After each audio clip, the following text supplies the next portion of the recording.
اعوذ باللہ من الشیطان الرجیم بسم اللہ الرحمن الرحیم۔ غسل کی بحث احکام شرعی میں ہماری چل رہی تھی۔ آج ہماری بحث ہے اسباب جنابت، یعنی وہ کون کون سی چیزیں ہیں کہ جس کے بعد کسی انسان پر، کسی مرد و عورت پر غسل جنابت واجب ہو جاتا ہے۔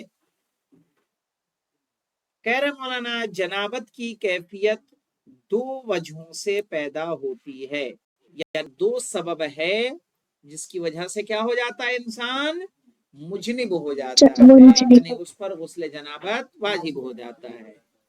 پہلا ہے منی کا خارج ہونا۔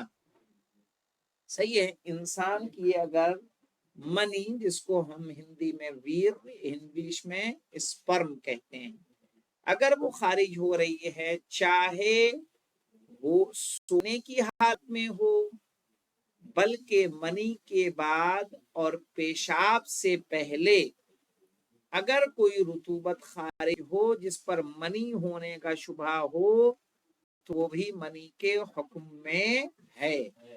یعنی کیا مطلب؟ اس کا مطلب یہ ہے کہ جب انسان کے جسم سے منی خارج ہو تو اس کے بعد اس کا استبرا کیسے کیا جاتا ہے؟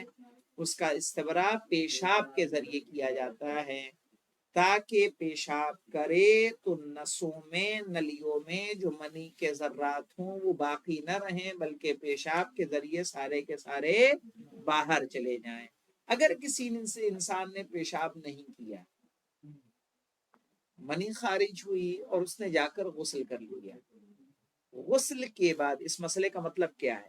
غسل کے بعد اس کے آلہ تناسل سے کوئی ایسی چیز نکلی کہ جس پہ اسے منی ہونے کا شبہ ہوا، ایسی صورت میں اسے دوبارہ غسل جنابت کرنا ہوگا۔ سمجھ رہے ہیں نا؟ اسی لیے کیا کہا، منی کا خارج ہونا چاہے سونے کی حالت میں ہو، یعنی سوتے ہوئے بھی نکل رہی ہے تب بھی واجب ہے، جاگتے ہوئے نکلے تب بھی واجب ہے، اختیاری نکلے تب بھی واجب ہے، مجبوری کے حالت میں نکلے تب بھی واجب ہے، بلکہ منی کے بعد اور پیشاب سے پہلے، پیشاب نہ کرے انسان، اگر کوئی رطوبت یعنی کوئی لکوڈ اس طرح کا خارج ہو جس پر منی ہونے کا شبہ ہو تو وہ بھی منی کے حکم میں ہے۔ دوسرا سبب ہے مولانا، عورت کے آگے یا پیچھے عضو تناسل کا حشفہ مقدار کے برابر داخل کرنا، یعنی انسان کا عضو تناسل مقدار حشفہ، حشفہ کہتے ہیں وہ جو آگے کا حصہ ہوتا ہے جو جس کا ختنہ کیا جاتا ہے، اگر اتنی مقدار فرج میں داخل ہو رہی ہے چاہے منی نہ بھی نکلے، صحیح ہے، اگر اندام نہانی میں کسی نے داخل کیا اس مقدار کو، تب بھی غسل جنابت کیا ہوگا؟ واجب ہو جائے گا۔ صحیح ہے، اس میں یہ نہیں دیکھا جائے گا کہ نہیں منی خارج نہیں ہوئی، اگر اس مقدار میں داخل ہوا تو اس کے بعد ہمیں غسل جنابت کرنا ہوگا۔ عورت کے علاوہ کسی اور کے مقام میں دخول کی وجہ سے اگر انزال ہو جائے تو غسل واجب ہو جائے گا۔ مثلا آپ نے کسی عورت کے ساتھ نہیں رشتے کو قائم کیا، بلکہ کسی اور کے ساتھ کیا، کسی جانور کے ساتھ کیا، کسی ڈال کے ساتھ کیا، صحیح ہے، ایسی صورت میں اگر منی خارج ہو جائے تو کیا ہو جائے گا؟ غسل جنابت واجب ہو جائے گا۔ ورنہ اگر جنابت کے ساتھ کوئی حدث اصغر بھی ہو تو احتیاطاً طرفین کو وضو اور غسل دونوں کرنا پڑیں گے۔ صحیح ہے، کوئی اور حدث اصغر ہو، کیا مطلب مولانا؟ اگر انسان ریلیشن بناتے وقت پیشاب نکل آئے، صحیح ہے، یا کوئی ریاح خارج ہو رہی ہے، تو یہ سب کس میں آتا ہے؟ حدث اصغر میں۔ تو ایسے میں اس کو کیا کرنا ہوگا؟ وضو اور غسل دونوں کرنا ہوگا،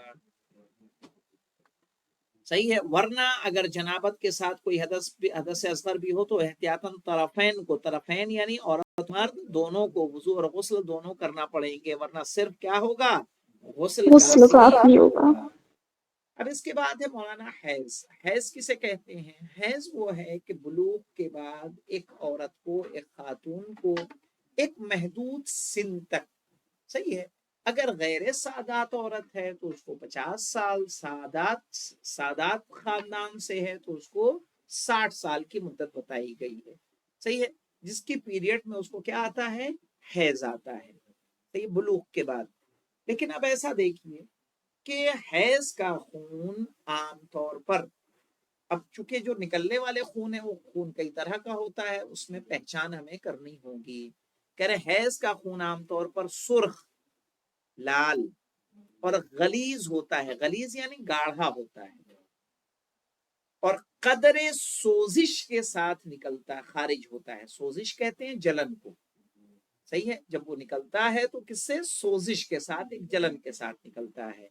اس کے بارے میں چند احکام ضروری ہیں. یہ احکام انشاءاللہ ہم لوگ کل پڑھیں گے، کیونکہ اگر آج پڑھنے جائیں گے تو ہم کافی لیٹ ہو جائیں گے. الحمدللہ رب العالمین.